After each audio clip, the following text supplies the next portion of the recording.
Mutual fund और broking कंपनियों में फ्रंट रनिंग के मामले से निपटने के लिए शेयर बाजार रेगुलेटर सेबी बड़े कदम उठा सकता है।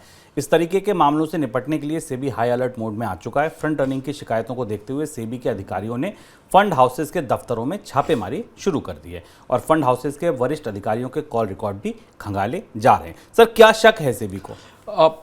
फ्रंट रनिंग होती क्या है समझना हमारे लिए ज़रूरी है और इसमें म्यूचुअल फंड शामिल है, म्यूचुअल फंड के अधिकारी शामिल हैं, ये जानना और भी ज़्यादा चिंता की बात है। और सेबी भी अब लगभग बाकी एजेंसियों की तरह छापामारी और सख्ती के मूड में आ गया है।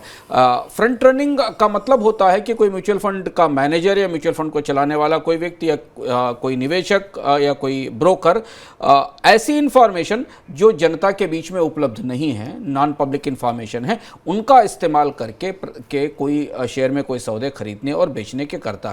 और ये मार्केट मैनिपुलेशन या बाजार में धोखाधड़ी की श्रेणी में आता है फ्रंट रनिंग को सेबी के नियमों के हिसाब से। और ये सेबी का जो कानून है उसका उल्लंघन है। किस्सा शुरू हुआ था, आपको याद होगा, एक्सिस म्यूचुअल फंड के मामले से। एक्सिस म्यूचुअल फंड के एक फंड मैनेजर ने के कामकाज में काफ़ी सारी अनियमितताएं पाई गई थी। ये पाया गया था कि इस मैनेजर ने तमाम सारी इनसाइडर इंफॉर्मेशन की सूचना लेकर म्यूचुअल फंड के पैसे से, म्यूचुअल फंड के निवेश से अपने फायदे के लिए निवेश किया था। और अब सेबी ने इसमें कई सारे म्यूचुअल फंड और कई जगह छापेमारी शुरू की है। ये काम भी महत्वपूर्ण है, जानना ज़रूरी है कि व्यक्तिगत रूप से निवेशक जब ऐसा करते हैं तो ये माना जा सकता है कि ट्रेडर के लेवल पर यह काम हो रहा है। पर भारत में सेबी की नाक के नीचे म्यूचुअल फंड के स्तर से भी फ्रंट रनिंग हो रही है, यानी जो सूचनाएं पब्लिक डोमेन में उपलब्ध नहीं है, सार्वजनिक रूप से उपलब्ध नहीं, उनका इस्तेमाल करके बाजार में शेयरों की कीमत को प्रभावित करने की कोशिश की जा रही है। हमें इस बात का इंतजार रहेगा कि सेबी हमें बताए कि किन किन म्यूचुअल फंड्स में छापे मारे गए थे